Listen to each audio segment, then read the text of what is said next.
Hey, everybody. Welcome to Red May, the second installment for today. Onward we go, our vacation from capitalism, our month to pretend that the market is not the solution to the problems that the market creates. And by God, it isn't. If we've learned anything this one month, we have learned that every time we think of ventilators or masks and so forth. Just in time production doesn't create a healthcare system, public healthcare system, as I've mentioned many times in the course of this broadcast to bore you to death, but it's a truth that bears repeating. We have a lot of great events coming up tonight and I'm sorry, in the future. And I want to read to you tonight what they are so you can put them on your calendars. Uh, Tomorrow, which is Thursday, at 2 p.m., The Weapon of Organization, 21st Century Struggles, and Mario Tronti. Uh, Andrew Anastasi has just edited and translated a book about Mario Tronti that comes from Common Notions books. So he'll be there with Maria Magali Miranda Alcazar and a bunch of compañeros.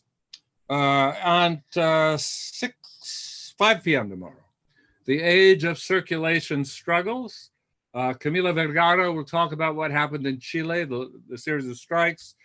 Joshua Clover will talk about circulation struggles. We'll have Nick Estes, Glenn Coulthard, Michael Hart should be terrific. On Friday at 3 p.m., Abolish the Family with Kathy Weeks, Michelle O'Brien, Sophie Lewis, and Sarah Jaffe. And at 6 p.m., we're going to get the economic forecast, not from some hack from Obama's cabinet, like the guy who talked about a V-shaped rebound today, Jason Furman. We're going to get it from Robert Brenner, Mr. Long Downturn himself, with Aaron Benanoff. So that is a conversation not to be missed. And on Saturday, we have two events: the COVID crisis and the carceral state with Dan Berger, Jackie Wang, and a host of others. Nikita Oliver is going to be in that. And at 6 p.m., 5 p.m., Saturday, really happy to have the editorial board of the great new magazine journal Spectre, Charlie Post, Vanessa Wills, David McNally, Kate Doyle Griffiths, Zachary Levinson, and Holly Lewis.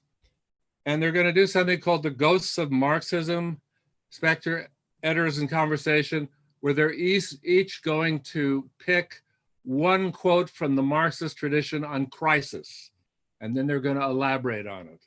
So a cool idea. I'm definitely looking forward to that. Money. This is the time where I pitch to money. Pitch for money. I'm going to cut it short today and just say go to www.redmayseattle.org and click on donate. We need it desperately. Or go to the YouTube or YouTube description. There's a link down there. You can click on that. It'll go to donate. And also subscribe to our YouTube channel, Red May TV. That way we'll be able to get just a few more subscribers. We'll be able to get free CC real-time captions so we can broadcast to the differently able. I've been camping out in this room for nearly a month now, talking over these broadcasts, and it feels like one long conversation. So that what was said yesterday or the day before or last week kind of echoes in my head. And I wanted to just say one thing for people who've listened and seen more than one. A word that gets tossed around a lot during these discussions is neoliberalism. And no one has been able to agree up to this point either what it is or whether it's in trouble, whether it's going to go onward or whether we've seen the last of it. So what I thought I would do is very quickly make some clarifications, which I think to me makes sense, and you can take them or leave them and decide it. I think one of the reasons we get so screwed up on it is neoliberalism is a cover story it's a program, it's a series of practices, and it's an effective economy. And all of them are different. And some of them are in trouble, some of them are not. But essentially the neoliberalism, the cover story is let the market do its thing, be free, let it be natural. The program, of course, is state action. It is essentially to turn everything into a market and push competition all the way down, to install metrics and all of those things in places which have never had them. So it bears no relation to the cover story. The practices of neoliberalism vary. They can be things like tax cutting, deregulation, privatization, sort of passing laws, and essentially anything that works to install this competition, which is essentially a way of transferring risk that the state used to assume and putting it totally on individuals. That's the essence of what's going on. And whatever works to do that, it may even be a philanthropic capitalism of Jeff Bezos, as Radhika Desai said the other night. If it works to transfer that responsibility and that risk to individuals, it can serve neoliberalism. And the last thing is the effective economy. That's the thing that is buried deep and is the hardest to get out. And it's the feeling that one is an entrepreneur of oneself. One may have fucked up by not paying attention in schools. You haven't got the right skills, but tomorrow you're going to get them and you could turn it all around. It's sort of it's an insidious version of the American dream. So that effective economy may linger long before after those practices have been discredited. So in terms of talking about neoliberalism, I think the best thing is to clarify what aspect of it one is talking about. Now I have said my piece, and I will turn this neoliberalism, oddly enough, the neoliberal city after the plague, over to my friend Johal, who is with the Van City Office of Engagement at Simon Fraser University, who's one of the co-founders of the Vancouver Institute for Social Research and co-author with Matt Hearn of The Sweetness of Life, A Global Warming Story. Take it away. Thank you so much, Philip. Wonderful to join our comrades from Red Bay, Seattle, from Vancouver, the territories of the Musqueam, Squamish, and the Tsleil-Waututh peoples. And here, when we talk about the neoliberal city after the plague, of course, the real estate racket and the problem of housing predates the arrival of this pandemic. There are entrenched situations, policy regimes that have been in place for some time. I'm really excited that we have a fantastic panel with us today to help us think through these questions. Just a few weeks ago, Leilani Farha, the former UN Special Rapporteur on the Right to Adequate Housing, wrote an article in The Guardian about the impact of the pandemic and just how difficult it is to live under these restrictions when 1.2 billion people on the planet live in precarious housing, don't have the capacity to take part in those restrictions because of that precariousness. We have massive policy questions in that the incomes that people make are not tied to the rents that they pay. And this has massive impacts on civic and social life at the city, at individual and collective lives. I'm going to briefly introduce our panel. I'm going to ask them to make some initial comments for about 3 minutes each, and then we'll get into some conversation and questions. We have with us Samuel Stein, who's a geographer whose work focuses on the politics of urban planning with an emphasis on housing, real estate, and gentrification in New York City. He's the author of a wonderful book, Capital City, Gentrification and the Real Estate State, with Verso in 2019, a critical take on planning in today's real estate-driven urban political economy. Carrie Moon, trained as a landscape architect and urban planner. She founded the People's Waterfront Coalition, which led the campaign to reclaim Seattle's waterfront as civic space. She was a candidate for mayor of Seattle in the 2017 mayoral election and is an activist for an inclusive city and a just economy. Dae-Shik Kim Hawkins Jr. is a freelance writer that covers topics around race, homelessness, and religion. His work has been published in The Atlantic, Sojourners, and The Establishment. Dae-Shik currently works as the director of development at the viral video company Cut.com. Vincent Tao is a labor union organizer, housing activist, and educator based in Vancouver. He's currently on contract as an organizer at the Teaching Support Staff Union, where he worked on coordinating a successful campaign to unionize 1,500 research assistants at Simon Fraser University in Vancouver, Canada. Brooke Stepp is an organizer and mental health therapist. Their work focuses on understanding and addressing the effective limits the capital places on the prospect of revolution. They contend that a meaningful engagement with the affective is necessary to get us to a future where human and ecological needs and desires are no longer tied to wage or price. Brooke is actively engaged in tenant organizing in their own building and beyond. They're committed to making revolution irresistible, which sounds fantastic. Daniel Tutt is a communist from California. He organizes against his and all landlords with tenant and neighborhood councils.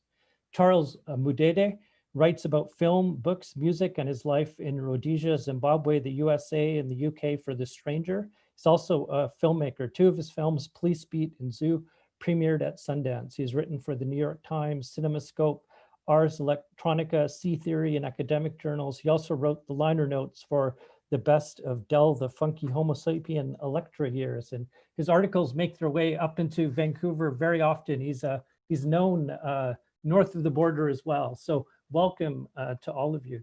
I was going to start first by asking Samuel Stein to introduce yourself a little bit more and give us some initial comments. Sure. Thank you.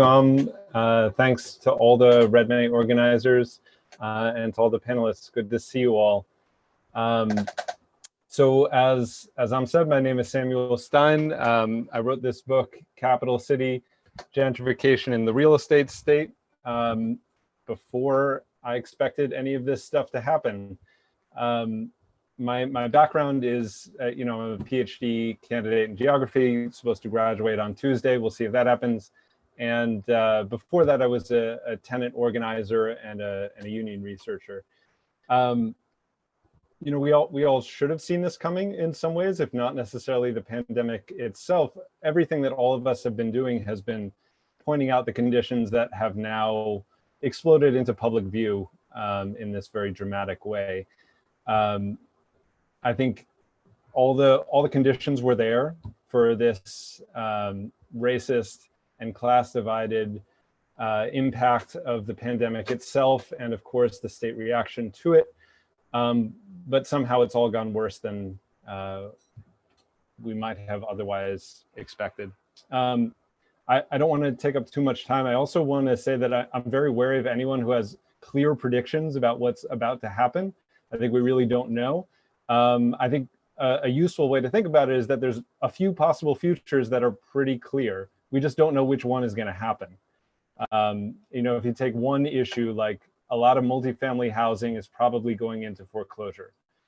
But what does that mean afterward? Does that mean that we're going to have tenant takeover of buildings, or does that mean that the private equity firms are going to buy them out? Does that mean that the state is going to take possession of them to turn them into public or social housing? Or that they will go more deeply into even more exploitative real estate practices than the ones we've seen before. So I think this is a good juncture to be thinking about those questions. And I think there's as many questions as we have time to ask. Thank you, Sam. I'm going to pass it over to Carrie. Hi, everybody. Thank you, Red May organizers. Thank you, Philip. Thank you, thank you, the rest of this panel. I'm excited about what we're going to talk about today. I am Carrie Moon. I am in Seattle, which is a proud lefty working class history in its memory, but full on neoliberal capital controls everything in its present. And I hope someday we can be known as the socialist city for the future. I am an activist and an organizer in Seattle. I have a background in landscape architecture, urban planning, with a strong focus on right to the city and how do we build a city that reflects our social values of how we want to be together as a society and care for one another and build an economy that creates prosperity or even just well-being and great standard of living for everybody in our city. I'm working now kind of on lots of different efforts around housing, around economic justice, around rights of homeless folks, trying to coalesce through the political system, through democracy, real solutions that will get us out of this calamity that we're in right now. I'll just say I'm probably the oldest person on this panel, except for Philip. I am right on the edge of baby boomer and Gen X, but I call myself a Gen X person because I'm more of a punk rock person than a hippie. But I do bring kind of a depth of watching what happened in the 80s and watching what happened in the 90s under Clinton and the rise of neoliberalism in the Democratic Party. So if needed, I can be called on for historical perspective for some of the things that I witnessed and I was there for. So I won't talk anymore. I'm excited about the questions and really looking forward to what everybody else has to say. Thanks so much, Carrie. I'm going to pass it over to Day. Hey everyone, my name's Day, born and raised in Hawaii, Honolulu, Hawaii. I've been living in Seattle, Washington, a little over 5 years now, primarily focused around issues of housing, homelessness. Actually, I was just in a city committee meeting Zoom hearing around a proposal from our city council trying to have the mayor pause the homeless encampment sweeps, the removals during COVID-19. As Carrie said, we live in at least on paper, a pretty progressive blue city, pretty progressive state in theory, but we're still having to battle a lot of issues like homeless encampment removals, even during a time where national CDC strongly recommends that we put a stop to that practice. We're still in our city debating issues like that. And that's where primarily most of my work has been focused on, at least recently. Currently writing a series for The Nation around the complexities around homelessness and class warfare and the intersections between race and class. In our city, it's a no-brainer to assume that a lot of like the middle upper class white neighborhoods are strongly against homeless encampments in their neighborhoods. But through my research and community relationships, I'm starting to see the complexity in communities of color and their struggles with concentrated crime in their area, and how white supremacy has bled into kind of their politics, and trying to figure out ways where we can be strong advocates while bringing our elders and elders of color to the table to discuss community-centered solutions. We're probably minutes away from finding out whether or not the council committee on homelessness is gonna push the bill proposing we stop the sweeps during the pandemic, again recommended by CDC, to a full council vote on Monday. So my mood will change one way or another within 5 to 10 minutes. So appreciate being here. Thank you for the invite. Thanks so much, Day. I'm going to pass it over to Vince. Hey folks, so thank you. Well, first of all, thanks Sam, thanks Phil, like big ups to Phil, who's been doing this for like 27 days straight, like just showing up in my YouTube feed. So thank you for letting us down. Yeah, so I'm Vince. I'm currently working as a labor union organizer at SFU, but previously has worked in kind of several housing struggles in Vancouver, right? And that's like, I've worked with the Our Homes Can't Wait Coalition, doing Chinatown struggles as well, and also with the Vancouver Tenants Union. Yeah, I guess what I wanted to address is exactly what kind of Sam was saying, is that I think it's definitely too soon to tell, despite like people like posting all these, clickbait articles about how like the real estate industry is going to collapse or whatever. It was like, definitely not. I seriously doubt that, or at least it's going to collapse in ways that are not going to look like what we can expect. And I remember when emergency measures were enacted in BC, I was like walking around in the alleys, and it's deadly quiet except two sounds. It was like birds and jackhammers, right? And you could see that everything was still on the streets besides construction pits, and like the crane arms swinging above. So I think essentially the Canadian economy hinges upon real estate, right? It's like a fifth of the GDP here. I think like a quarter of the province's GDP, and the state and capital, what Sam calls the real estate state, is definitely pulling out all the stops to make sure it continues, right, if not flourishes. But what does that look like, right? So I imagine gentrification, furious return to the status quo is definitely what the city is going to experience, right? It's not going to be the kind of like space age dystopia. It's just going to be a very brutal, like a future at the end of like a police stick, right?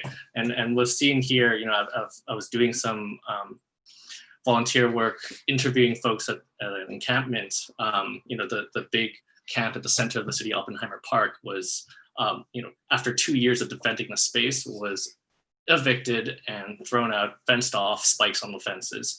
And so, a lot of the folks have moved to another site, right? Right now, they got served an injunction.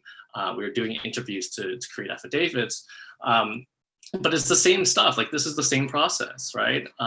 Walking back from Grant Park, where the new tent city is, you see the cops doing the same thing that they were doing, for the last 10, 20 years, right? Harassing people on the streets, right? No mask on, picking up their tents with pitchforks.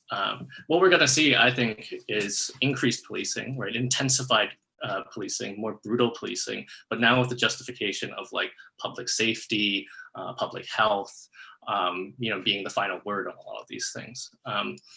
I don't want to take up too much more time, but I did want to bring up one thing, which is, there's an article that was like published today in this like local rag, the Vancouver Sun, and it was something horrible. The title was something horrible. It was like, Vancouver business owners are like worried about like human refuse on the streets in front of their storefronts, and you can imagine what was in it. It was like business owners like wringing their hands over, the sight of poor people on the streets. But what was interesting, there's this excellent gem in the center of it, which was one of our councillors, Green Party guy, Pete Fry, said that, the city's economic recovery will hinge on the intertwining issues of homelessness, public safety, and business interest, right?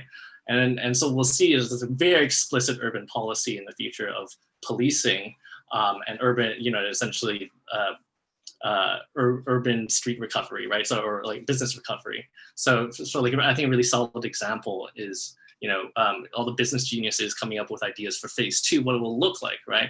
Increased patio space for restaurants, right? Essentially security checkpoints at the front, at every storefront.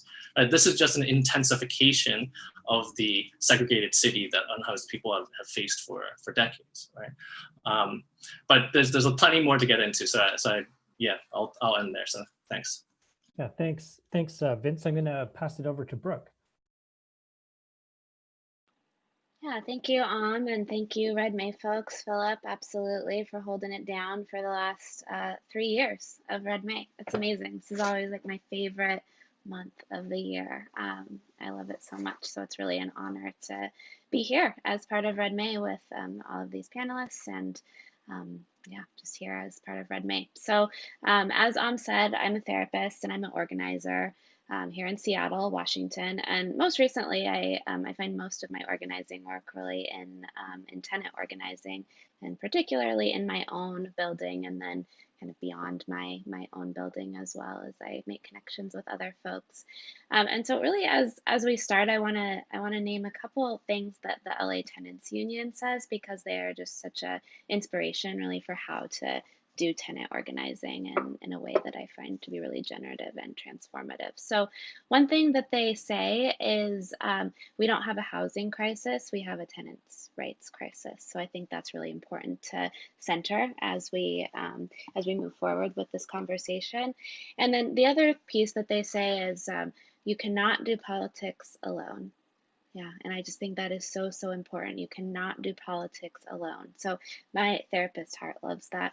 And you know, so I'm really going to be bringing that perspective today to our talk. And I think as we move forward, I just want to name that I read the statistic yesterday that something like 30% of Americans are saying that they are experiencing either depression or anxiety, or they're meeting clinical criteria for anxiety or depression right now. I mean, I think it's usually probably much higher than that, but the fact is that since the coronavirus pandemic has really created this new reality for us, the rate of mental health despair, the rate of mental health impacts has increased by, it has doubled at least. And so I think that really names this contradiction in this moment. And I think that contradiction is about the utterly devastating nature of what's happening in terms of really our capacity to reproduce ourselves. Certainly, like there's a material impact, and then there's also an affective impact too, which really speaks to that. We're grieving, you know, together. We're really grieving death. We're grieving a way of life. All of that is really important to name. And then the other side of that contradiction is, I think this is a moment of great possibility too, you know, and when capital has been in crisis, people have always struggled, and we're seeing that happen right now. There's these amazing movements that I'm sure we will all talk about as we move forward in this panel together, that are really gesturing towards new possibilities of what movement could be. And what I want to say is that these movements might have to contend with, or like, what is the shape of these movements that actually contends with those deep contradictions? You know, it's like, what is actually going to be needed of movements that actually contend with the grief and the openings at the same time. So I'm interested in exploring what that might be, and what is it in terms of the ways that we upend public and private, or the divide there, or what are the ways that we struggle that really gesture beyond the trap of subjectivity or the trap of identity. So thank you so much. Thanks so much, Brooke. I'm going to pass it over to Danny. Yeah. Hi, everyone. I'd just like to start the same way. Thanks so much to everyone else, and to Philip, who I agree has an amazing stamina for Zoom meetings. I'm, from Berkeley, live here in Berkeley in the East Bay area. And I'm also organizing with this group, Tenant and Neighborhood Councils, which is basically a tenant union, drew a lot of inspiration from the LA Tenants Union. And I think we're pretty lucky to be in Alameda County, which has some of the stronger eviction moratorium type protections across the whole country. Which is, if you've been at all affected, you don't have to pay any rent, and you have a whole year after all of this is over to pay it back. And then it'll become consumer debt. You can never be evicted for it. So it's like a pretty strong protection. Despite that, it's still not enough. And so in like thinking about futures, a lot of what I've been thinking about is how, I think maybe I entered this moment, the coronavirus moment, thinking maybe a lot would change. There's sort of an early couple of weeks for like, wow, so much is possible.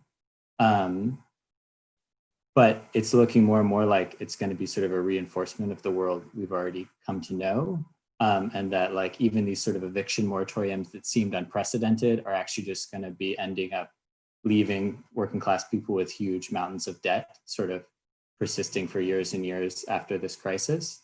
So that's sort of some of what we're trying to work out now, is how to move beyond that, how to negotiate to get the debt canceled, which I think a lot of people are working on, whether that happens through the state or it can happen on a landlord to tenant basis. And I also just think like really comparing it to 2008 is something that's become powerful for me and for a lot of people. It's like everyone sort of remembers 2008 and how that crisis led to like more inequality, all these things.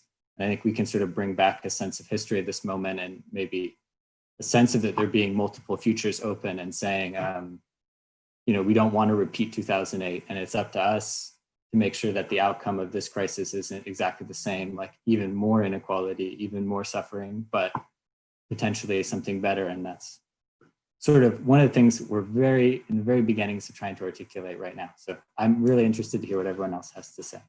I'll pass it off with that. Thank you, Donnie. Now I'm going to pass it over to Charles, who's been doing a lot of writing on this for some time, and for The Stranger.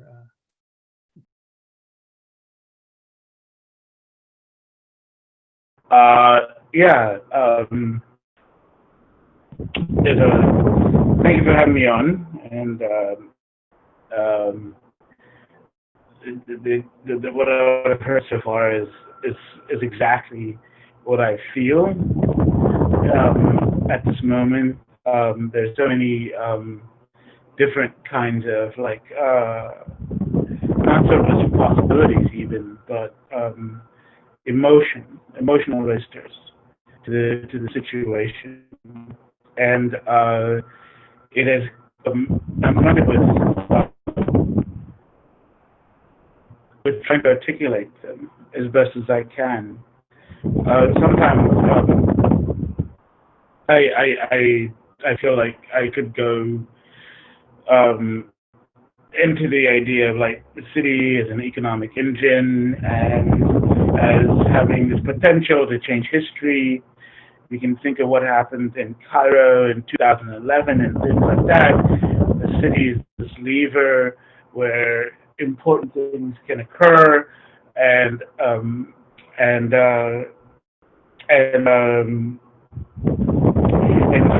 possibilities open. But I'm also deeply struggling at the moment with the not so much with the pessimism of saying that, oh, it'll return back to the same, the victors will win and the victors from the past will reclaim victory in the future, and therefore what we experienced during this period of incredible challenge turns out to be another illusion in the long history of failed attempts to transform society. And I can understand why one would feel that way, but I also understand why one could say that actually things have changed in the past, and cities can actually make a difference or a lasting impact on how we live together. And but the question that we're presented with now, when you think of the neoliberal city, and I'll sort of conclude on this note, when we think of the neoliberal city, we're saying that the city that has as its function not the sharing of space among individuals who, as they're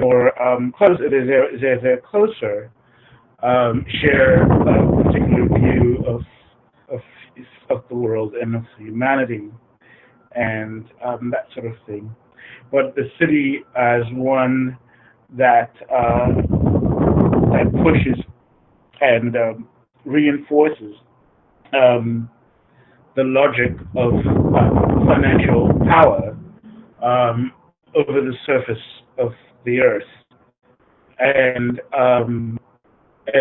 I don't want to be defeatist at this point, but at the same time I don't want to let go of all of the promises that are experienced and felt among human beings, being together and sharing not just their time, literally, and I feel philosophically this issue, their time together, because time can be spent in other ways. And so the COVID moment that we're in right now, I don't want it to be something that sort of falls into this classical Marxist moment that says that the system now collapses because it can't sustain this. But I'm hoping on another register and potential social feeling that whatever happens among human beings and among animals and among nature in general is that different states open different doors, and in a sense we've reached a point where we definitely have another room that has popped up next to our reality, and this room has several doors, and they're not fictional, they're actually real. Each door is as real as the other, and it couldn't be possible without this kind of transitional movement, meaning that as we become more. I should stop there because that's a philosophical thing that I've been dealing with. But I want to say that each situation creates the potential, creates in each situation that's new or novel, by its own disposition, create a new room next to it. Always, this has happened through all aspects of life, and we're no different right now.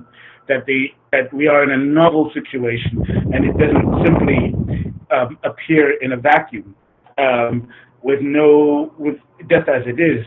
It literally, by its status as new, must present doors to other rooms around it. We wouldn't even have a cell phone without this possibility. And so the question is, we know these doors are present because novel situations create new openings in that situation. So the question is, okay, how do we, without the pessimism, how do we recognize and register this novelty and its potential? So that's it. Stop. I'll stop. Thank you. That's it. Thanks so much, Charles. Those wind gusts sound like hurricanes coming in. Oh shit, my fan! Sorry, I did not realize it's on. Everybody can hear it. I'm so sorry. That's all right. That's all right. That's all right. I'm going to jump into, I'm going to jump into some of the questions that were prepared in advance by Philip and Samuel and others. And the first one was, what's the neoliberal city going to look like after the pandemic subsides? How might the pandemic change the strategies, tactics, agendas, priorities, and material conditions of already existing urban movements in the US and internationally, such as those for housing, healthcare, labor, racial justice, indigenous sovereignty, gender and sexual liberation, and environmental justice? I'm going to maybe start with you, Samuel, and we'll go through, and whoever wants to jump in, just let me know through the private chat or just put your hand up, I guess. Go ahead, Samuel. I think I wrote that question because I don't know the answer, and I was hoping that we could answer it together. So I don't want to get too deep into it, except, I mean, first to say the obvious, which is that all of the existing movements are going to continue in this moment. You know, if I'm primarily situated in the housing and labor movements, it's deadly clear that housing is healthcare, which is something that a slogan that we've been using for decades, certainly during the AIDS crisis and probably much longer. And also that jobs are a death sentence for huge numbers of workers. So those existing movements have kind of new terrains of struggle. In terms of the terrain of struggle, maybe jumping off of what Charles was doing with his metaphor of the rooms, the metaphor that keeps coming to my mind for the terrain is that it's like it's a table, and one of the legs is like 2 inches taller than the other 3, but they all touch the ground, and so it has this slight slope to it. And from a distance, it can appear flat, and that's kind of the ideological work of neoliberalism, is to make it seem like it's all this level playing field and anything can happen. But you know, you drop a marble on one corner of the table and it always rolls in the same direction. And again, going deeper into this metaphor, the kind of constructors of the table will say, well, that's gravity. That's just the way that things are, when in fact, it's because one of the table legs is 2 inches taller than the other and they built it that way. Anyway, that's an elaborate metaphor for how I think that the terrain that we're struggling on has been constructed as if to seem that anything is possible, as if to seem that, it's this kind of rational actors duking out for the best ideas. And when one wins, it's just the natural forces at work, when in fact the entire system has been constructed to ensure that things tend to move in the same direction. And the one that I'm most familiar with is the result is to produce more and better conditions for the private housing market, and specifically for luxury housing. No matter what else is going on, that always ends up being part of the solution. It's because we've constructed our planning system in this way. There's no reason to think that the coronavirus pandemic and the fights around it won't happen on similar terrain. And so what do we have to do about it? We have to, chop off that extra limb, which is tilting things in this particular way, but making it seem as if it's simply the natural forces of gravity at work. We have to attack the way that the system was constructed in the first place in order to produce a different result. And just to add to that a little bit, Salma, this delinking of the cost of housing from people's incomes that's happened over the last 40 years of neoliberalization. This predates the pandemic, but of course the contradictions get deeper in this moment. And the people who are in the back rooms imagining the policy regimes of the future or stimulus packages, the people who are in the back room aren't the people on this panel, probably. It's probably other people. And so how do we think about scaling up the response and the resistance that redraws that relationship between income and the cost of housing because of the social implications and effects that it has. Wondering if anyone else wants to jump in on this question. I could say something. Can I go? Yeah, no, it's interesting that you bring that up, Ab, because I at the last Vancouver Tenants Union meeting, there was like this dude that showed up. He was a member, and he was like, I have this wild idea, everyone. And like, so we gave him the floor for like 10 minutes to talk about his fantastic idea, which was to peg rents to your income. And landlords would like set up some kind of like direct deposit or direct extraction kind of mechanism to take 30% of your pay, I guess, or your monthly income to pay for rent. And he was like, this is a brilliant idea. I'm a small business owner. I figured it out. I'm friends with the landlords. We all got this. But I think it's there's a few things, right? First of all, sounds like a nightmare.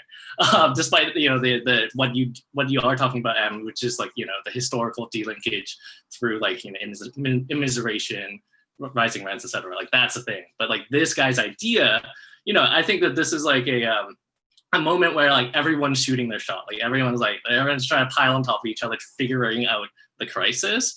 But as Sam said with this kind of like his MC Escher kind of metaphor, is that like things are still really whack, right? And like the power relations have not changed, right? I was reading like Blanchot's The Writing of the Disaster, and the first line, and I did read more of it, but the first line is the disaster ruins everything, but keeps everything intact, right? So I feel like the pieces of the game have been jumbled.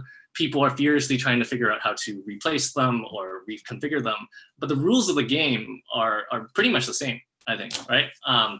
And for instance, and I feel like to talk about the folks in the back rooms, like there's been a very disturbing development here in BC, where the provincial NDP, which is kind of like the center, we can fight about this, but center right party, just recently moved a motion in Order 139. That it was moved on May 5th, and like it's very quietly. But essentially, they gave municipalities the power to pass bylaws in one session without a public hearing, right?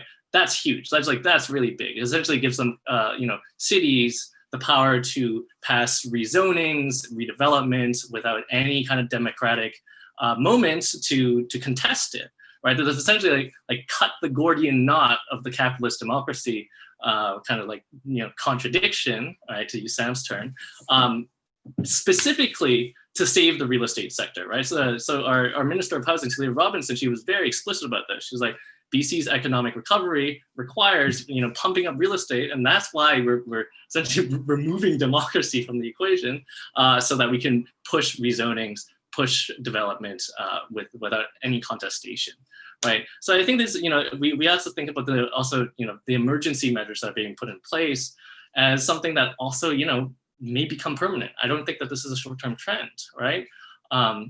History shows that, like, the time of finance is not ours, right? It's like they have these really long-term kind of ways of planning and thinking that's already playing out, right? So, and then, like, not to go on for too long, but like at the city level, for instance, another city councillor, Councillor De Genova, like, she's like this arch reactionary cop wife. She tried to push through this motion, which was to defund the maintenance of SROs, and she had put out Facebook sponsored ads. She put some money into this to essentially frame it as a kind of populist, like, oh, the city is like running out of money, so we shouldn't be paying for private landlords to clean up their slums or whatever. Like, somewhat convincing to like the average like Facebook user, but really what that was a plan to disinvest, right, in already really old housing stock, right, targeted for gentrification. And it is a long-term game here, right, is again, set up a rent gap, right, disinvest, right, from the inner city. And then in a couple of years, when private landlords are left to their own to do repairs and maintenance, like they love to do that on their own, right? It's gonna set up, the conditions for demolition and like, block by block redevelopment, right? So I think that these processes are playing out at a scale and a time that us like stuck in like still in this crisis, still in the conjuncture, it's harder for us to see, right? And I think we really need to be paying attention to that. Great, thank you. Carrie, did you want to jump into this? Yeah. Yeah, I really appreciate focusing on housing first, because I believe housing is the most visible and immediate way that neoliberalism affects regular people's everyday lives. The fact that the housing world has been taken over by capital and finance, and it's now completely detached from wages and from people's ability to pay. It's just a place to park money. And so I think it's an important starting point, but I think we also need to make clear to everybody how all these crises are linked. Sort of in America, the defunding of the healthcare system so that there simply isn't enough care to be had for poor people. We don't have universal healthcare, Medicare for all. So many people now who have lost their jobs have zero access to healthcare. The infection rates are higher among Black and Brown people, 2 to 4 times higher than white people in our county, because people don't have access to protective equipment at work because they have underlying health conditions from poverty and trauma.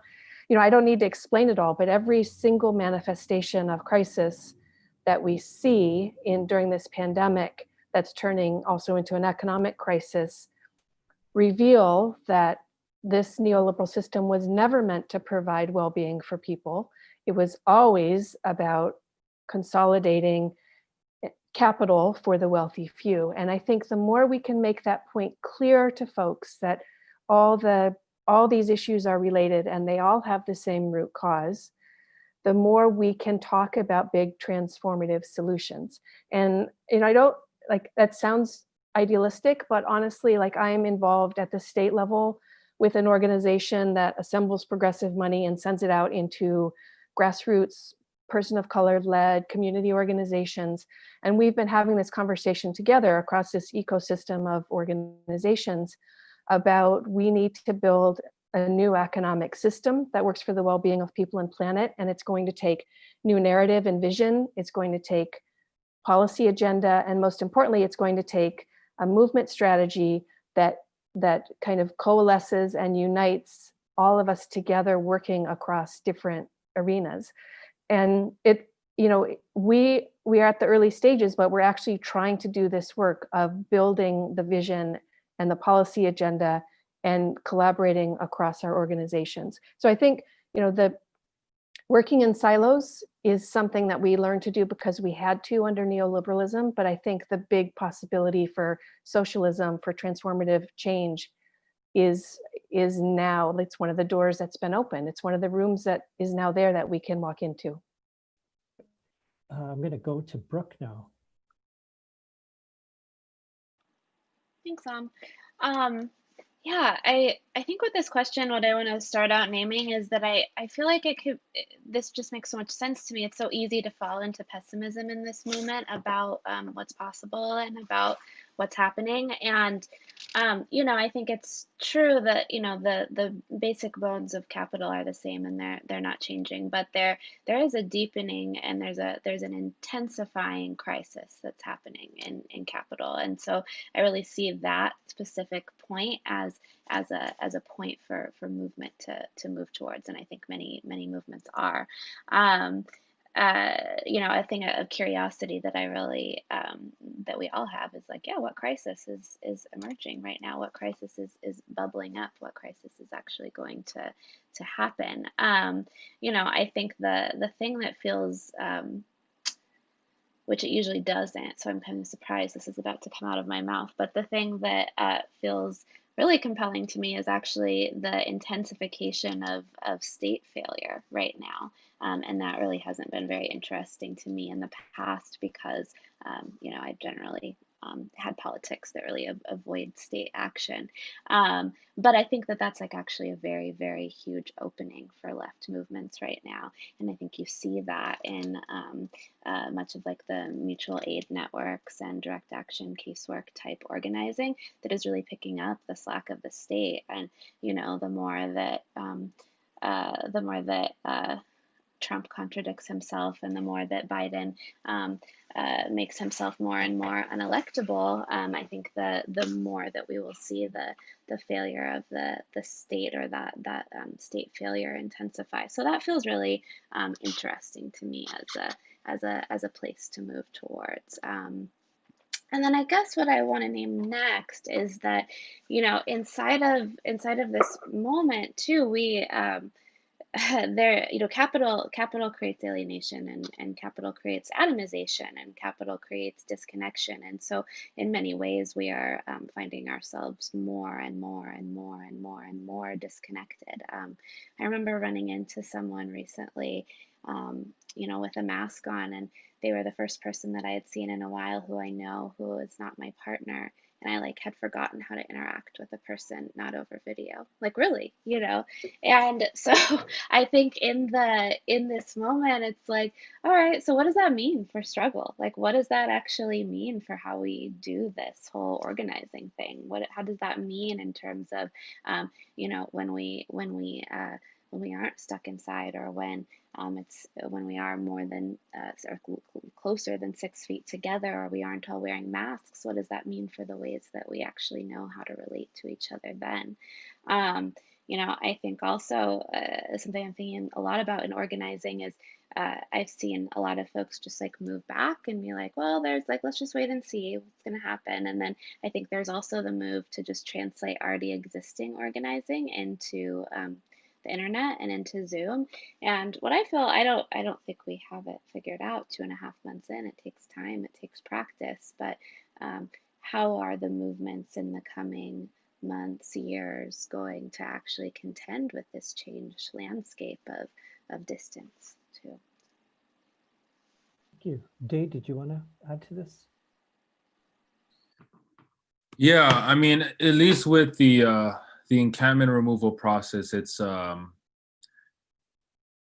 mean, if you've been following the homeless sweeps at any level, it's very clear that I feel almost dumb kind of debating with council members or lawmakers that this is a ineffective process, because I think there's a general understanding that it is. It's like you sweep people, you destroy encampments, and they have to find another place to live, and it's this process that happens over and over again. And I think there are people who need to hear that because maybe they don't know all the details of what happens during a homeless encampment sweep, but at least at the policy level, it's clear. And I bring that up because what's also clear, especially at least in our city, through studies that were paid for by the city, is that we need to build a lot more affordable housing. And what's clear on top of that is that's just not something that our leadership is invested in. And so when you destroy these homeless encampments and perform these sweeps and you're not investing in housing, it's very clear what the agenda is, that you don't want the eyesore in your city. And you're creating a reality where the working class and low income people are not allowed here, whether it's the Black and brown neighborhoods being gentrified or it's the individuals facing a housing crisis. And so the combination of that, I think, needs to be better. Again, I talked about in my intro the intersections with communities of color and white supremacy kind of bleeding into their ideologies around not wanting homeless people in their neighborhoods, and trying to find the language to explain to them that the future that a neoliberal city like Seattle, who invest in big tech companies, they're not building a future for your neighborhoods either. And having to figure out language to share with our elders that this is a problem that's going to affect you eventually as well. And creating town halls to figure out how to communicate that message, continuing relationship building with community members. I think it's just something that not all leftists, but a lot of times I think younger leftists like myself take for granted, I would say. It's I'm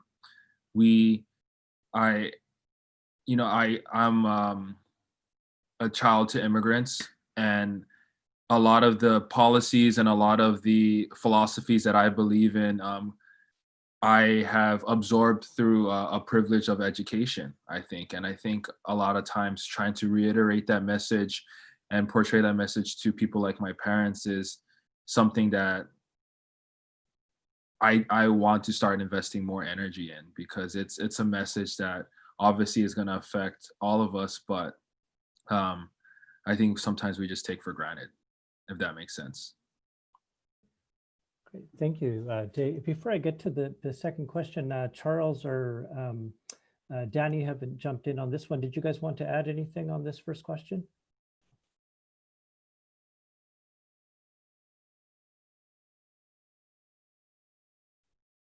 I just, one thing that we're always dealing with in the city, and with neoliberalism. I mean, first of all, as I say, what neoliberalism is a little bit, that's the thing, just because I know that we're all familiar with it, but it's still a peculiar term, and a lot of people may just, we just use it very easily,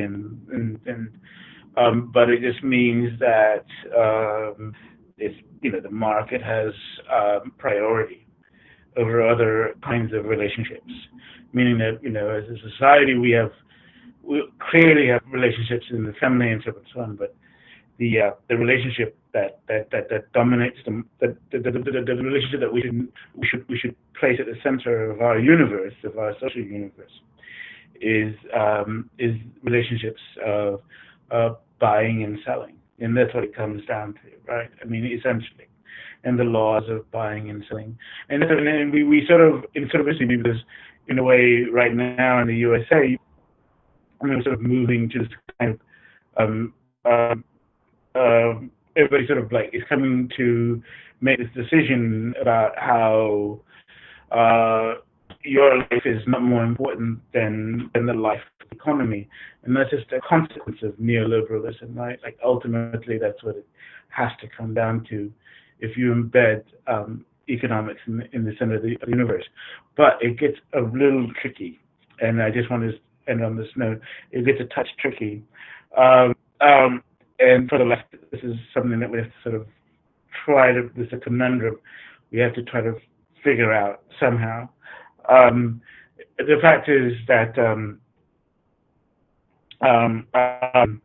we can lighten policies about how to deal with COVID in the city and so on, but the way that our society is structured right now, those cities that act on COVID-19 um, effectively will succeed economically under neoliberal terms in the future.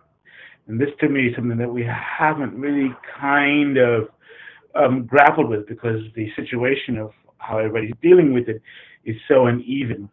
And we haven't dealt with like the emotional register of the crisis, and how uneven it is that people feel.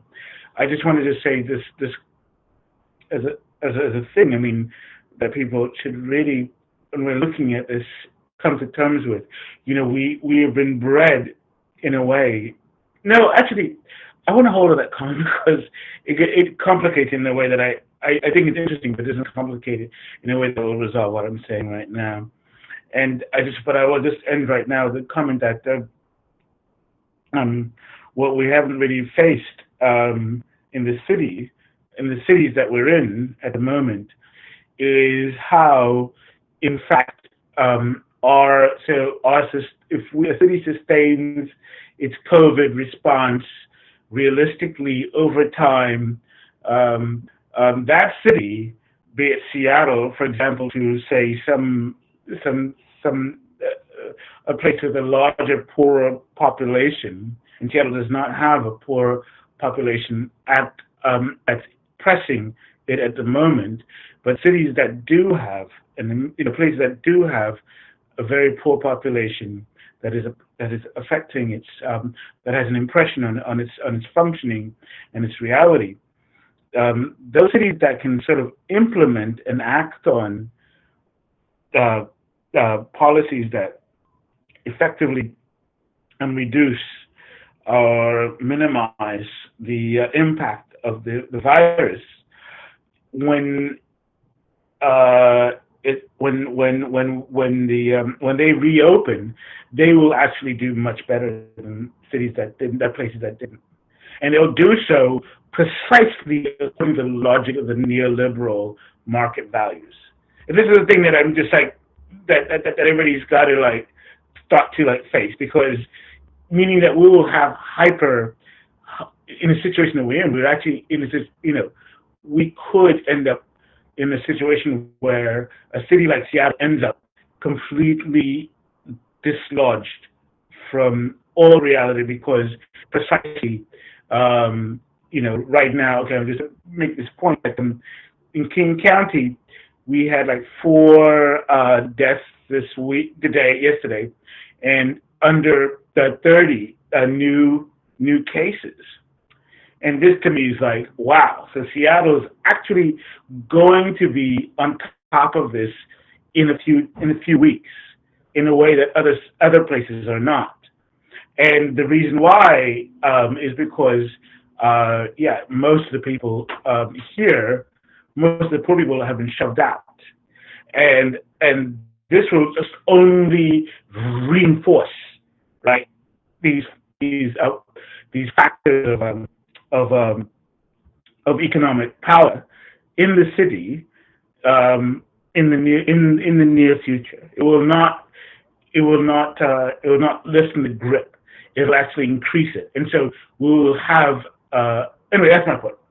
If anybody can sort of see where I'm going with that, that's where I'm. This is where I'm walking through the dark, and I'm like trying to figure out what exactly could happen in the worst case scenario of Seattle suddenly coming out better than other places where there are people of color predominate, or and so on and so on. What will happen in that case?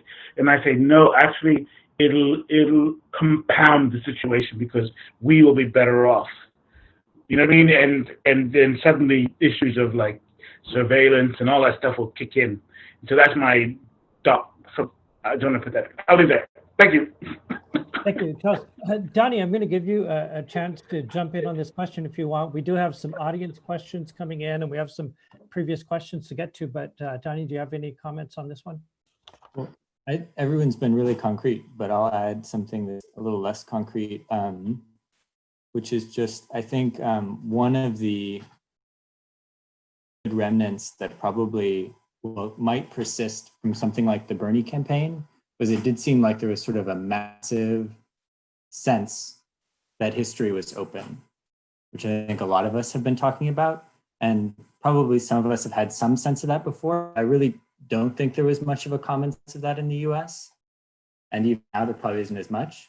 But I do think COVID has also brought back in a way that could be quite horrible.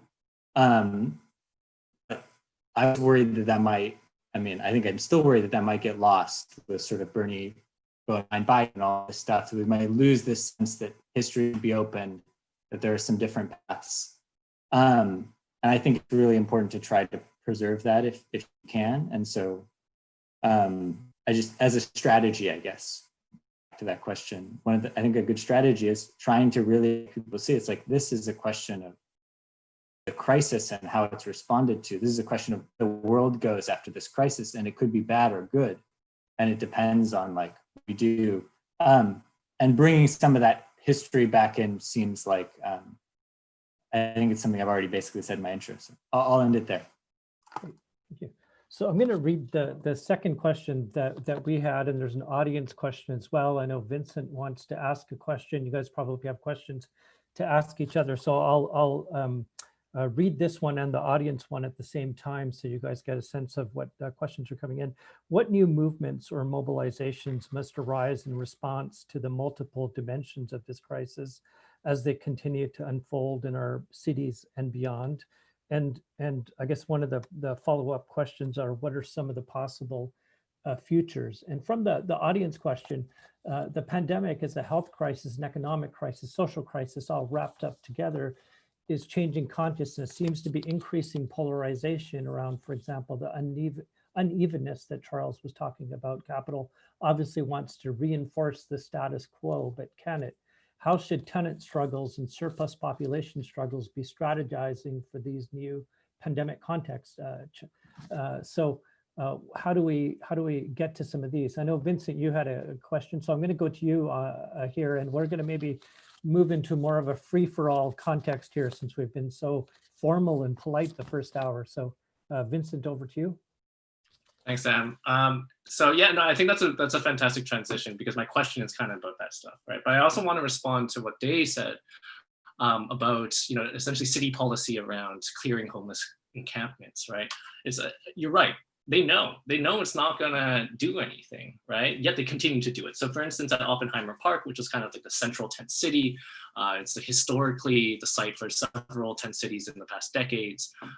Each would grow in power, highly public fights, and eventually get evicted, dispersed. This time around, with COVID, right? It's they did the whole, oh yeah, we're gonna evict everyone, but we're gonna put them in a hotel, right?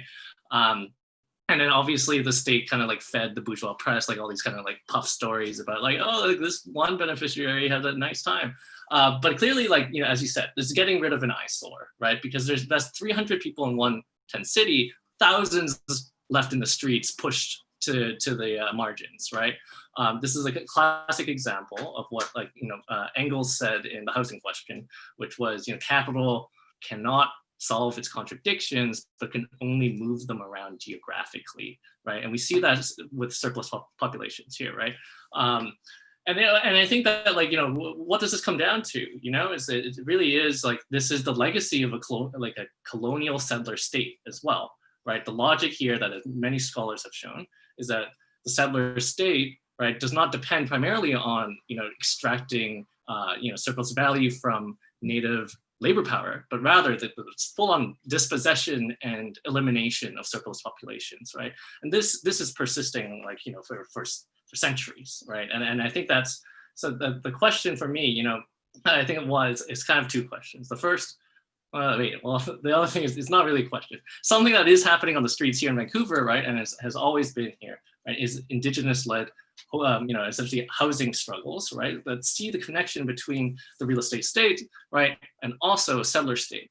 These questions are one and the same, and I think that the direct expropriation of land from the state, right, whether it's public or private land, for survival and as a political pressure on decommodification of housing, this remains as, I think, like the forefront of having a just city in the future.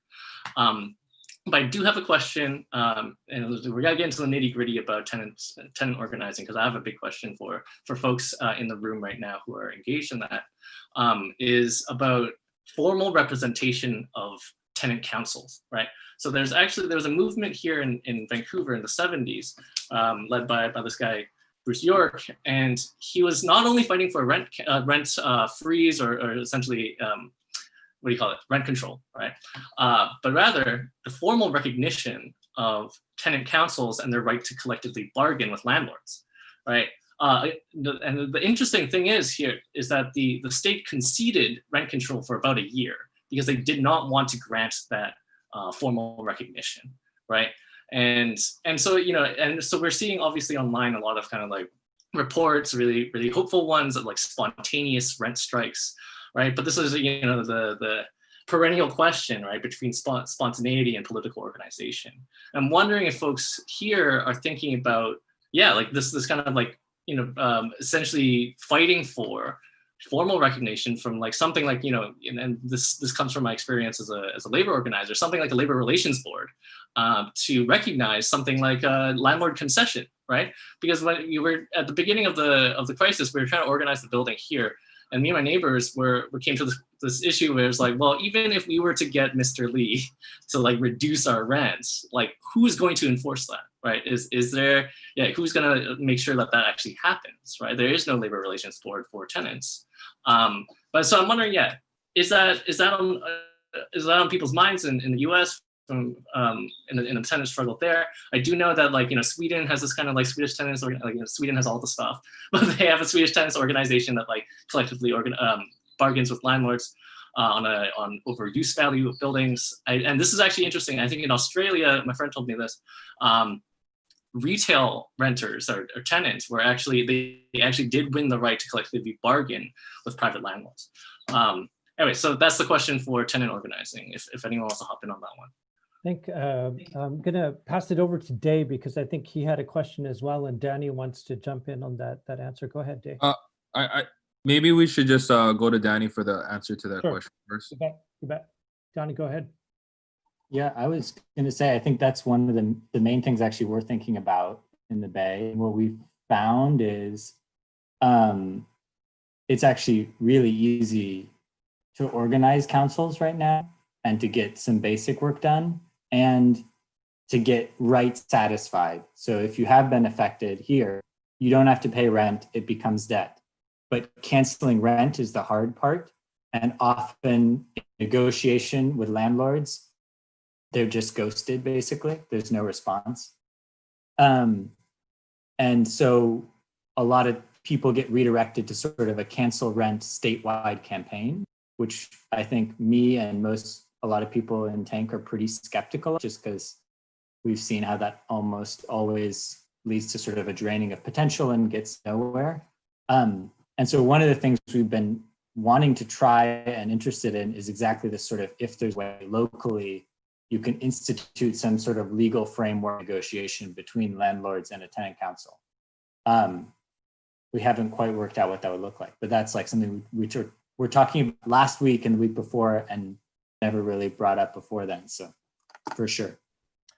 This question as well around arbitration process that you bring up, Vincent, very similar to Argentina and the recovered factories movement, where there was process set up within the labor departments. Before we get to Dave, Brooke wants to step in on this question as well. So go ahead, Brooke. Yeah, Vincent, thanks for posing this question. So I think I have a lot to say about tenant organizing and this moment. So just to give a little bit of background about what I've done as a tenant. So in my building, Capitol Hill in Seattle is an extremely gentrified neighborhood of Seattle that is by and large very, very unaffordable for the vast majority of people and is becoming even more and more unaffordable.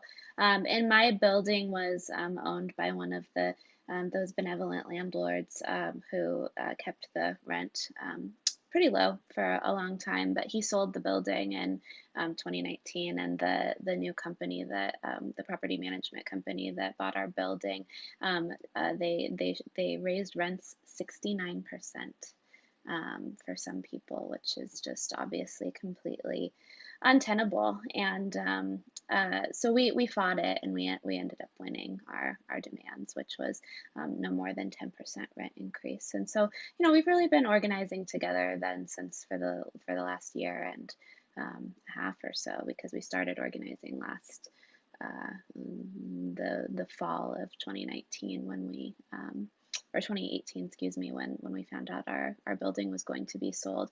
And so kind of what our struggle has actually looked like since we won those initial demands is actually to build a council.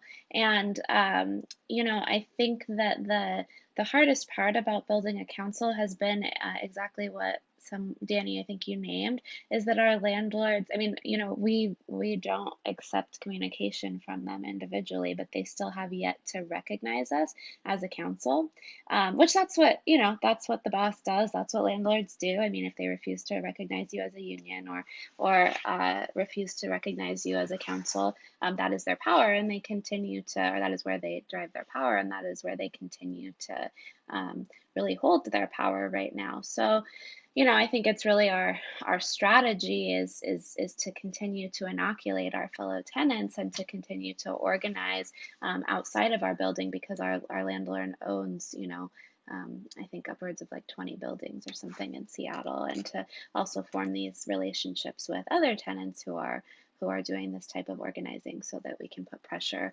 on our landlords together, right? So that's why I'm so inspired by the LA Tenants Union, who, you know, does that type of work. So it's really hard, you know. I think in these moments when people's rent is being threatened to raise 69%, like they're like, yeah, let's organize, like, of course, but then keeping that kind of like durable power instead of outside of the moment of spontaneity is actually just really hard, right? So I think about that as a major challenging to doing tenant organizing in general. So, I mean, some other things that I want to say that are in response to the other questions, the one that's posed by the audience, and then also the one that is posed by two things that I think really we need to think about when we're doing tenant organizing right now. One thing that I think is very compelling to me about the rent strike in this moment is that it kind of invokes a sense of demandlessness. Like, there's no other option for many people. So, you know, all around the city, you know, I saw these posters that say "can't pay, won't pay," right? And I think that's very interesting. And you know, I'm going to nod to Joshua Clover real quick and Riot Strike Riot, and I really want to situate the rent strike actually as a riot, which just means it's a circulation struggle. It's a struggle that happens in the realm of price, right? Like, housing is the commodity. And I think that's really important for us to think about, because it actually situates the rent strike, and it actually situates tenant organizing inside of the current wave of struggles. And I think that sometimes, like, tenant organizing gets like a little bit short shrift or something, but I actually think it has lots of revolutionary potential. Like, honestly, you know, it's like taking power, it's taking land and meeting people's needs, and it's yeah, I think that there's a lot there. So, you know, anyway, yes. So situating the rent strike, or situating tenant organizing as a riot, or as a struggle in the realm of circulation, just feels very important to me. And then how we keep that going, I think, is really building these affective ties. So I'll be kind of concrete right now in my building. You know, what's really made it possible for us to continue to organize with each other is that we have relationships with each other. So before we my building is small, actually, so it's only 15 units. So that's another reason why it was so easy to win in my building in the way that we did, is because of small, and because the landlord was so, you know, over the top in what they demanded, or the rent rise. But in the process of struggle, we started to really get to know each other, right? And we started to have real lasting relationships with each other. And so I think that is what allows us to continue to struggle towards building this council, and to build this power that can keep building more and more power into the future. So, you know, I think that, I mean, I've spoken to the affective, you know, as I've in every answer that I've been given, but I think that is really the thing that we have to contend with, and especially inside of all of the ways that the COVID pandemic is affecting the economic, is affecting the social, is affecting the political, is really like, how do these struggles of specifically of tenant organizing, like how do they really allow us to meet the needs or the affective needs that are actually going to give us the ability or the capacity to keep struggling as the crisis of capital intensifies in the coming months, years, because it will. So I really see like yeah, tenant organizing as a place to reproduce ourselves so that we can continue to struggle as proletarians. Thanks, Brooke. I'm going to go to Jay because I know you had a question that you wanted to pose. Yeah, it's related, I think. It goes back to well, and knowing that I know somebody mentioned earlier that it's pretty ineffective to predict the changes to the market and like what's going to happen through this crisis. But I have been thinking for the past couple of days around this idea that tech workers, at least in cities like Seattle and I'm sure the Bay, are talking amongst themselves around like, if we're looking to work from home because of this crisis for the next 18 months, like, why will we stay in cities like this and like pay these expensive rents? And my question is not so much like, oh, what's going to happen to the housing market if that happens? If you want to answer that, then be my guest, please, because I don't know the answer. But how do we as organizers be proactive about something like that? And also there's a lot of nuance in that too, as like a lot of businesses that have built their success around like restaurants in areas like Pioneer Square in Seattle that are facing hardships right now because of the work from home order. And also like, yeah, wondering about like situations that are coming out of the crisis of our pandemic and things like, I'm talking with some unhoused folks around squatting efforts and them seeing like, them knowing there's an immediate need for their own personal safety and seeing these attempts successful in places like LA and the Bay, and kind of drawing up inspiration on like, this is a desperate time right now. And there's a little more leverage because there's a pandemic going on for drastic measures to take place. It's kind of like a two-part question, but I guess like, how do we organize proactively because of the pandemic through things like tech workers leaving because of the work from home order? That's probably going to last a lot longer for big tech than other businesses. And also aiding our unhoused community members in efforts like squatting and things like that. Building on Dave's question, also any other ideas that you think that communities who are on the margins and the periphery, who are organizing in a grassroots way in this precise political moment, what are the policies that people should be putting on the table? It's obviously going to be very local and specific, but how can we, what other policy ideas should we be putting on the table right now? Anybody want to jump in on that? Yeah, I think it's interesting to combine Dave's and Vince's questions also, and I don't necessarily have a comprehensive answer, but if you put all those dynamics together, you've got wealthier, especially tech folks, possibly considering leaving the city, either because they don't have to work in person anymore or because they never want to quarantine in a small apartment again. Then you've got a lot of unhoused people who desperately need housing as a healthcare measure, as well as just as a mode of survival. And then you've got an emboldened tenant movement that might be considering certain kinds of political demands that wouldn't have been on the table before, whether that's the kind of labor board that Vince is talking about, or the cancel rent movement that Danny's talking about. Suddenly these things are not just possible, but as Brooke said, they're kind of like the only option because people can't pay. And that's also how we ended up with the scale of the union movement in the US at its height was in a moment when we had about 25% unemployment, which we're probably approaching again. New York City last month had about that same percentage of people not paying full rent, a lot of them not paying rent at all.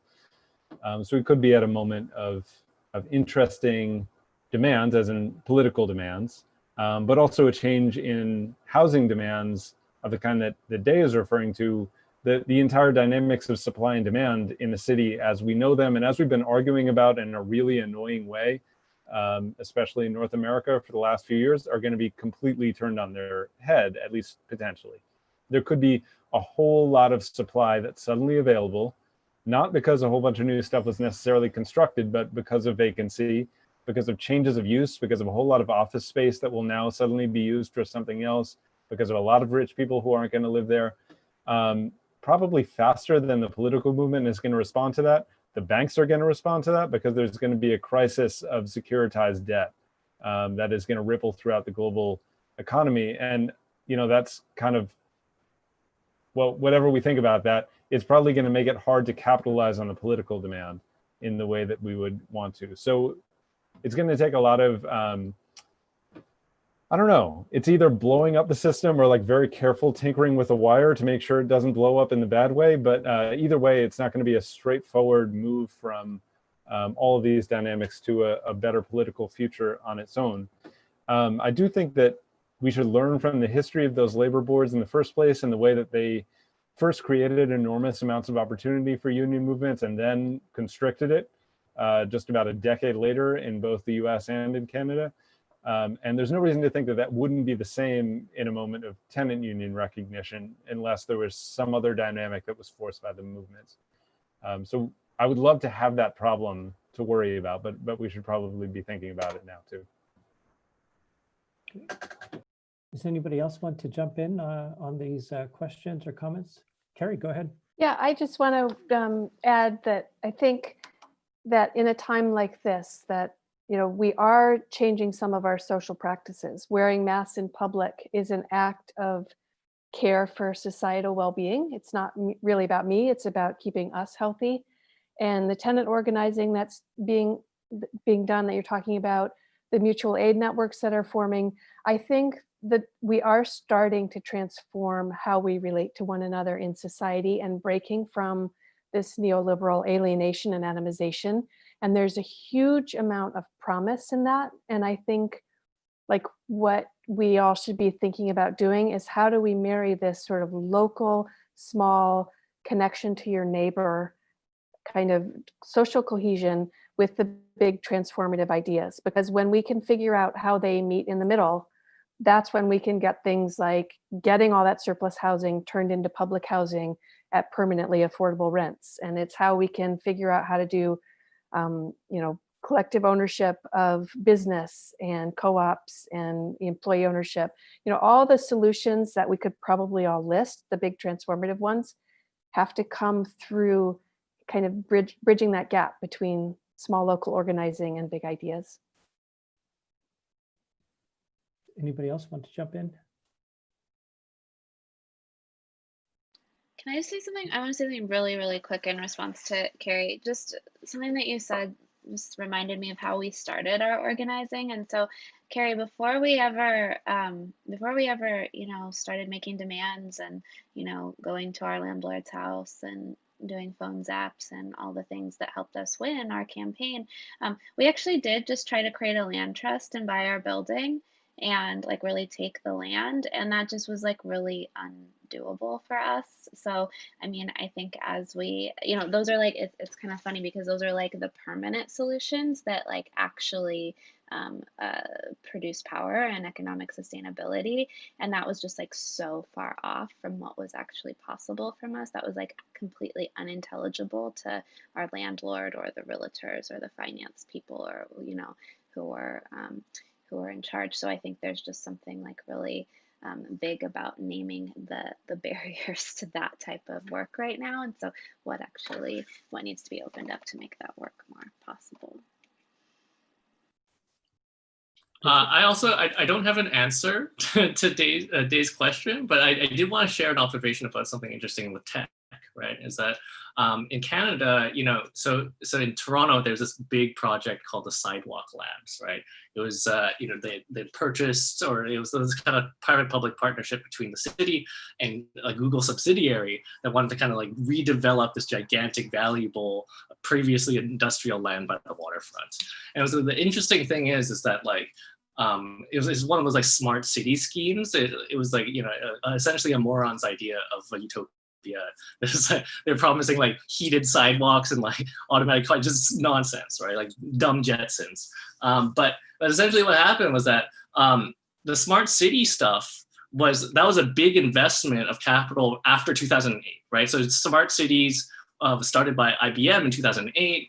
Google got into it in the year afterwards.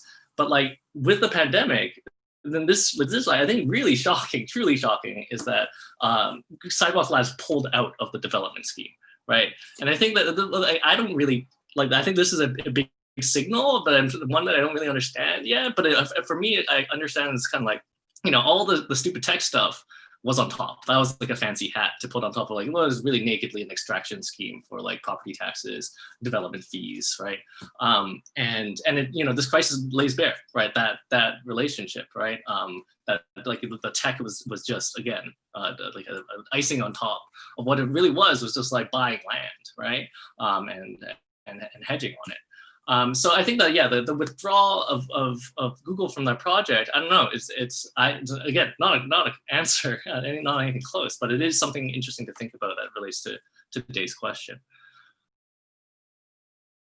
Great. Does anyone else want to? And Charles just put a question into the chat. If any of you want to jump in on that one, does anyone want to add anything to what people have said so far?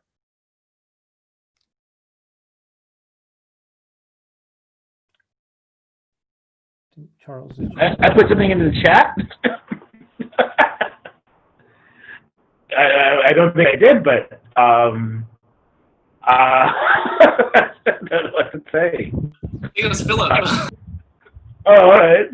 But there's a lot of stuff going on here, and I'm trying to put it all together. I mean, what Brooke said about purchasing property, and that's sort of like this sort of empowerment by economic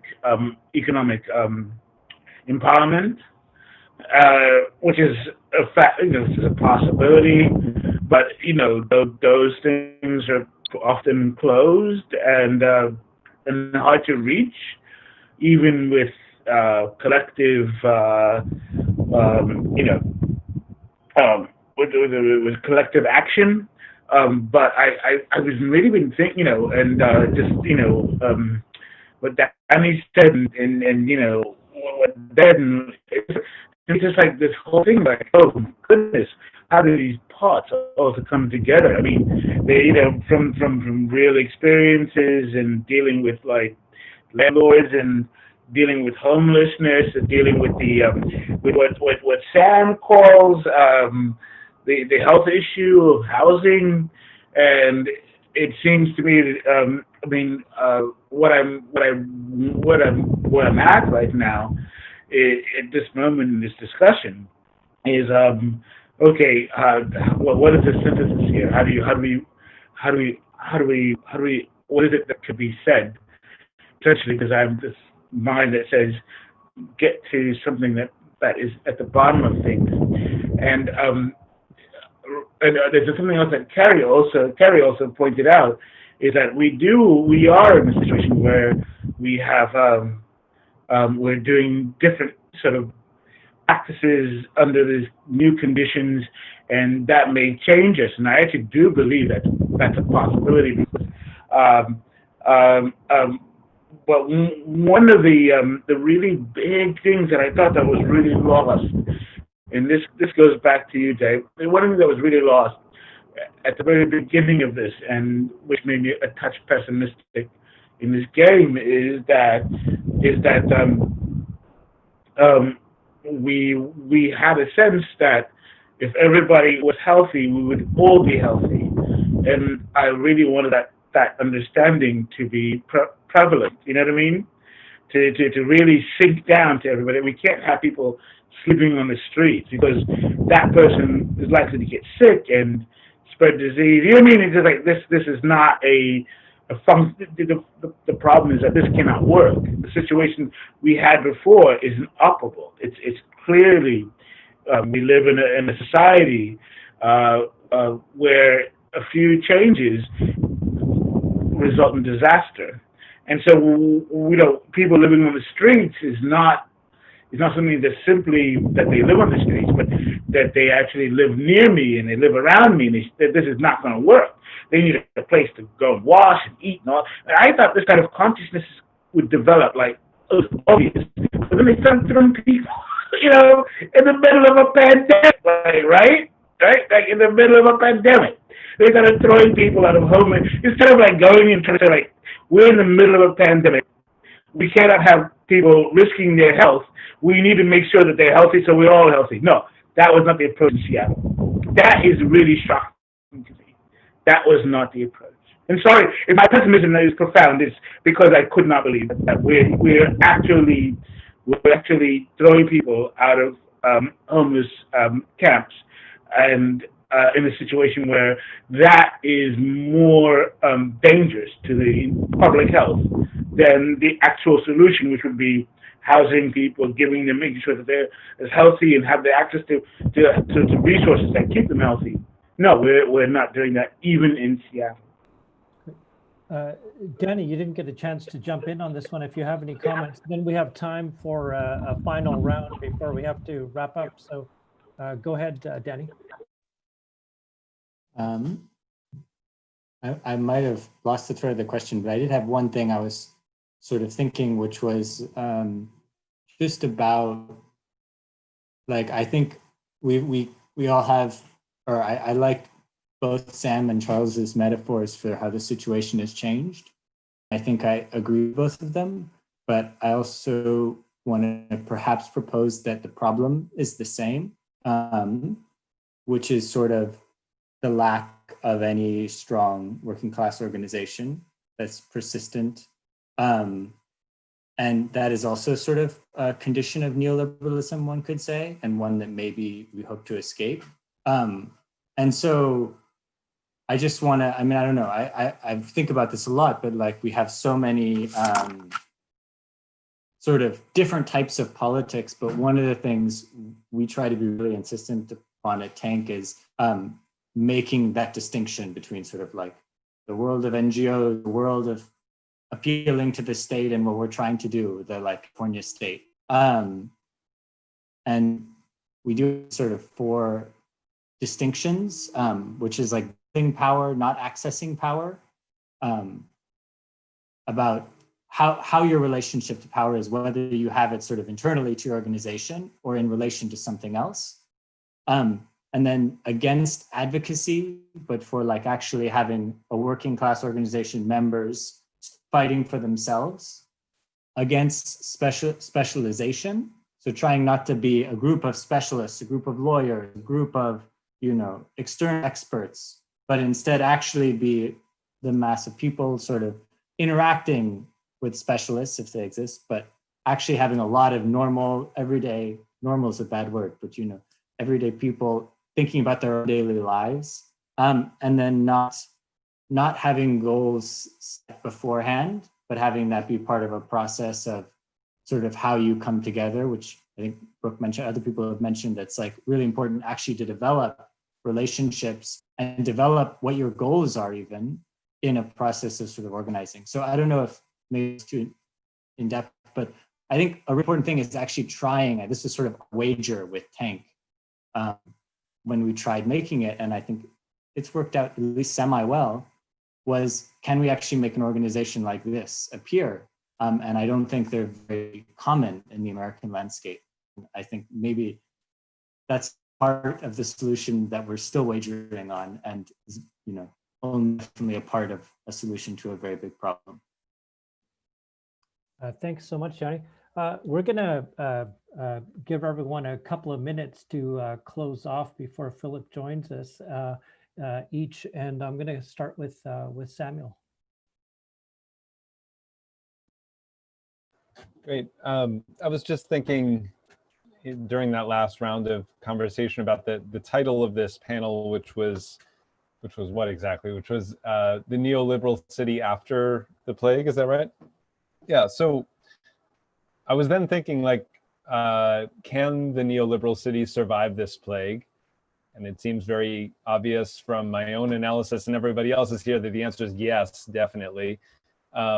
Will it is a different question. It doesn't have to survive this plague. And in some ways, it had suffered repeated deaths already, right? Many people have talked about zombie neoliberalism. Like it was dead and then it kept coming back. And so this could be a moment where it's dead and it comes back again. You know, the zombie is reborn, another zombie. Or we could be moving into a moment of post-neoliberalism, as in the neoliberal order is still recognizable, but it's been not shattered, but challenged in ways that force it to operate in different ways, either different in the better way or different in the worse.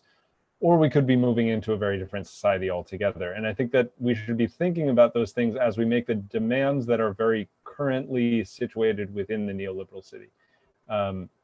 We should be thinking about, does this take us out of the neoliberal city? Does this make the continued reproduction of the neoliberal city itself more difficult or ideally impossible? Movements like canceling rent versus having a voucher system for landlords to make sure that they get paid even though tenants can't pay their full rent is that kind of a demand and that kind of a movement. The New York State legislature today decided not to vote on the cancel rent bill, but instead to vote on the vouchers for landlords bill. We're still in the neoliberal city, but we should be pushing for a way out, which to bring back that nonsensical metaphor I used earlier, is a way of lopping off the extra inches from the table that bends us in this familiar direction again and again and calls it gravity. Thank you again to everybody for participating in this. I learned a lot. Yeah, thank you. Samuel, I'm going to pass it over to Carrie. Thanks, everybody. I think I loved the way Sam said that. Like, we need to ask every action we take as activists and organizers, think about, does it get us out of the neoliberal city and build something new, is a really good kind of frame that we should all be using. One of the things that I think we didn't talk about was that it's very hard to do this without a strong left media. We need a place for our stories to appear and share them with each other. And the more media is attacked and basically dismantled, the harder it's going to be. So that's got to be one of the issues that we put front and center, because without being able to communicate about an alternative possible future and actions to get there, we're not going to make much progress. And I think I'll just end with, like, it is daunting, it is scary, there is a lot of grief, there is a possibility we might fail, but lots of smart people, most recently Ta-Nehisi Coates in Between the World and Me, have said that all we have is the struggle. You know, we don't know if we're going to get there, but all we can do is push and try and lock arms and take care of one another while we do it. So that's what's motivating me and keeping me focused. And also my super radical communist 18 and 20-year-old kids are continuing to push me in that direction too. So thanks, everybody. Thank you, Carrie. I'm going to pass it over to you, Day. I appreciate everyone being here and inviting me to this conversation. I learned a lot too. Yeah, I just feel like ever since stay-at-home order started, everything has just been magnified, and just appreciate a lot of the on-the-ground organizers, a lot of you that are showing up for people. I think that work has definitely not slowed down even through this pandemic, and even myself constantly checking like the updates on like what the decision is.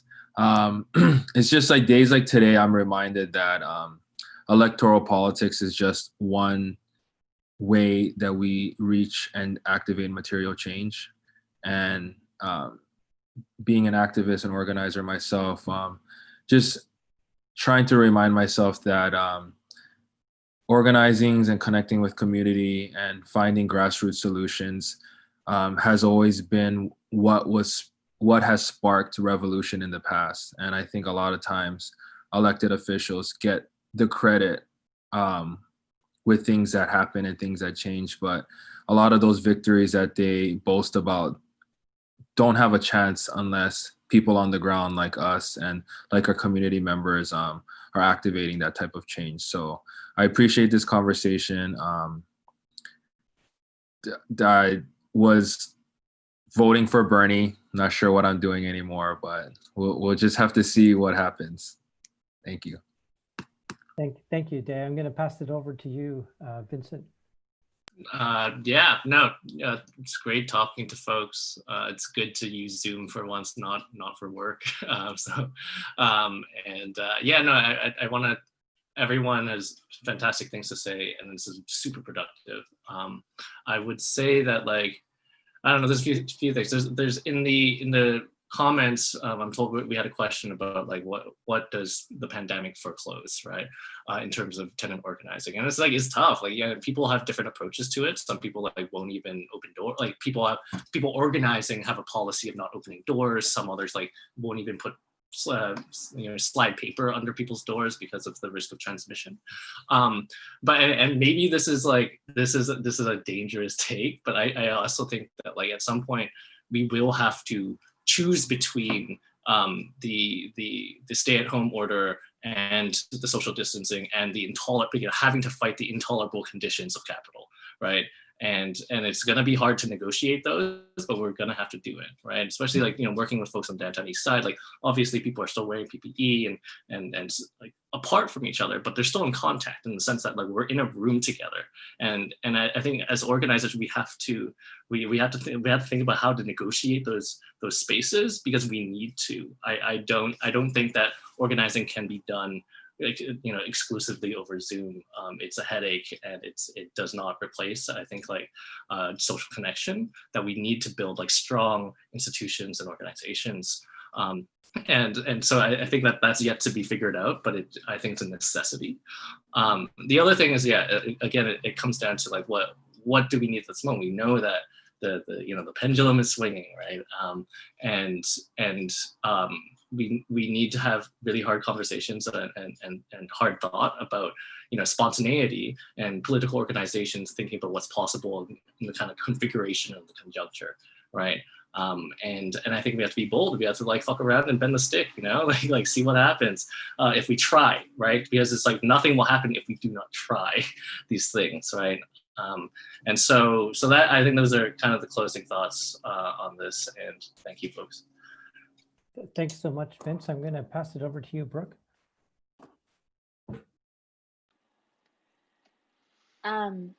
Yeah, thank you. This has been such a great conversation. I have lots and lots and lots of stuff to think about.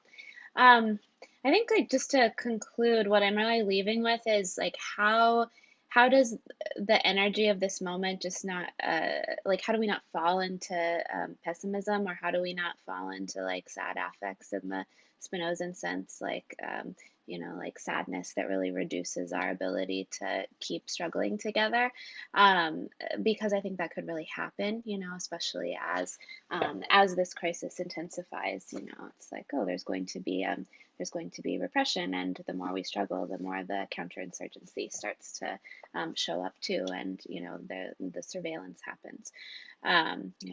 It's happening in other countries. So I think about that, and so it's like, yeah, how do we keep building the friendships and the social bonds that are actually going to persist over time, that actually create the possibility to continue to make impacts that matter.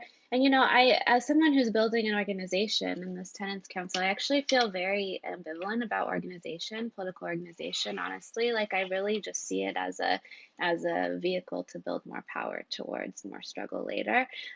So that's my opinion. It seems like people want to do that, and they are my friends and they are my comrades, and they are my neighbors who I organize with, and so I'm moving with them because I think that, you know, in 2 years, 5 years, 10 years, you know, those will be the people who I'm struggling with in the streets or elsewhere. So that's my why of why I think organization really matters. But yeah, I also agree with Vincent in terms of like, yeah, we have to like not be dogmatic about our politics right now. And I think I guess what I actually think is how we organize is much more important than what we actually do. What is the intention behind our organizing? Kind of like what I named around why I want to build a council is to have the room for spontaneity later, right?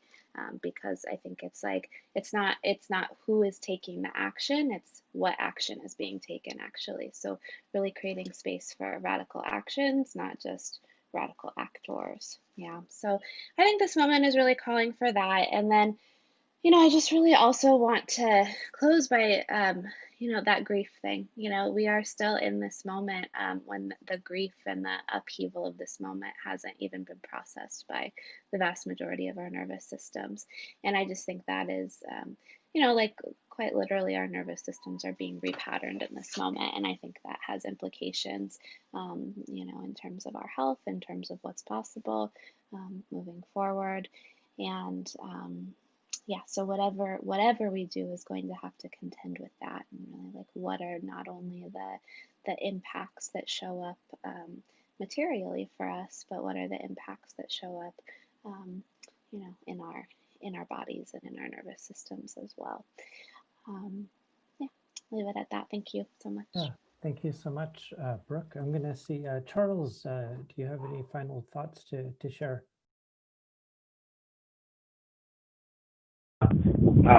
Yeah, two things. I just want to say two things.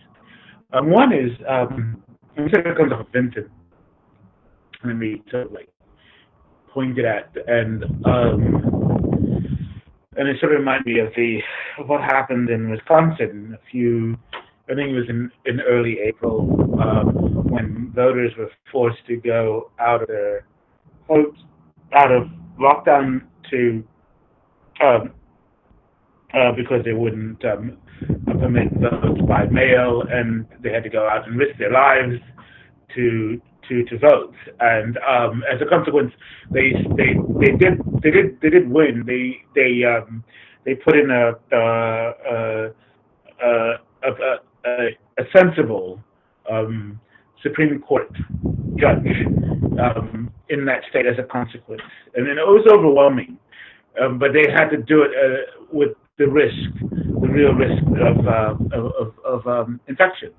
And in fact, they say that 60 people or so who went and voted did actually get infected. And then, you know, that it did actually spread. And we may now, in the left, the way things are sort of heading, we may actually be in a situation where democracy may make demands. You know, right now we have these people on the right who are saying that they want to have their haircuts no matter what, and they are taking over and demanding that they have the right to freedom and so forth of expression, and they're dominating the news cycle and all that sort of stuff. And the more I think about this, like that we may be forced, when we have to look at lockdown as not as invalid, considering the political climate that we're in, and that political action will have to take to the streets with the risk of death. And I'm not saying that. I'm just saying that we will have to think about that in the coming months. Looking at the way things are happening, that meaning protests can only happen in gatherings. They won't happen on Zoom and so forth and so on. That we may actually have to, you know, do the best that we can and go on the streets when, you know, to vote, to make actions and so on and so on. And that the lockdown falls apart. And yes, the risk will be real. Yes, but we may be faced with that. And I want people to realize when we're talking about change that this is a real possibility in the coming months, because the pandemic is over. And then the other thing is, actually, I want to end there. I can talk about this other thing some other time. I have a platform. I write, and I typically, that's another. I'll just leave it there and just let everybody know that's what I feel. Yeah, it's great for us to be in the lockdown. Great to wear the masks. It's great for social distancing.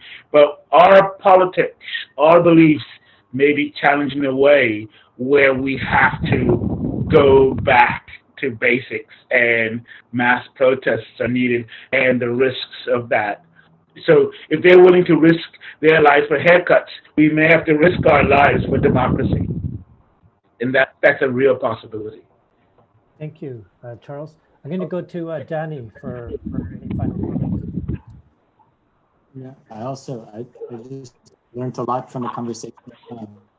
And the only thing I think potentially to add is just a bit of a horizon, at least for us here, and maybe most the US and maybe also Canada and other places, which is that like right now the whole economy is sort of on life support, to use a cliched metaphor that is common. And the moment we're looking towards, I guess, is the moment where that stops and there's a retrenchment, where the rent forgiveness or rent suspension turns into rent debt, where a lot of these things sort of transform. And so what that ends up meaning, and how we end up fighting it, that's the question we come to, because right now we're actually in the good moment where neoliberal order has to keep us alive to keep itself alive. But we're fast approaching, or relatively quickly approaching the moment where that's no longer true.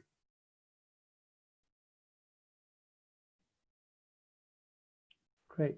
Thank all of you so much. It's wonderful to be in conversation with comrades. I've seen the real estate racket unfold in my own city of Vancouver for pretty much my entire adult life. It takes on many faces. We had the Olympic project here in 2010, and this is perhaps just another phase of it as we move through it. And as many of you mentioned, this is really a long game project because those who are behind the interests of the way things were before are not going to be going away very quickly or easily. And the destruction and marginalization of communities that happen as more and more of incomes are put into trying to survive in the city, it really destroys civic life. It destroys individuals and communities. And this is something we need to be attuned to, how this shifts and changes as we also organize on the ground. That's why it's great to be here with Red May talking about the neoliberal city after the plague. And I'd like to turn it back over to members of the Politburo. Over to Philip. Thank you so much, everyone. Well, it is great to have you all here, and somehow appropriate on this particular day. I think this is the day that the death toll passed 100,000 people in America. And I think 5 of us in this Hollywood Squares group now are in Seattle, which is where the first death took place, I believe. And that death took place in a home called the Kirkland Life Center, which is a nursing home. And the explosion of deaths there and in other nursing homes is tied to a rent problem. They pay fairly well, $17 to $18 an hour over the minimum wage, but they can't hire people there because it takes 2 hours to commute to get to their jobs, and nobody wants to do that. So they're always understaffed, which means that they have to break the inspection rules. But then they've got people like Cuomo who decide that they don't have to suffer any liabilities. So you're creating a dangerous situation where the need for the reproduction of capital there and extracting profit leads to the difficulties in social reproduction for like a large portion of the American population, and we haven't even gotten under control. So I wonder if it's not possible to find ways to connect the rent problem with laterally with other problems of social reproduction, the way the as I mentioned in the sort of my question, the way the education strikes suddenly started becoming really successful in bringing in the parents when they moved beyond the question of teachers' salaries, but got to the notion about how so many other things were interfering with providing a good education for the students, that they got the parents involved with the strike, and it was very hard to resist. And I wonder what that particular alliance will be that sort of expands the rent strikes and the tenant movements beyond the particular struggles, and links to other ones. And I'm sure, you know, the people in this room are people who will find ways to do it.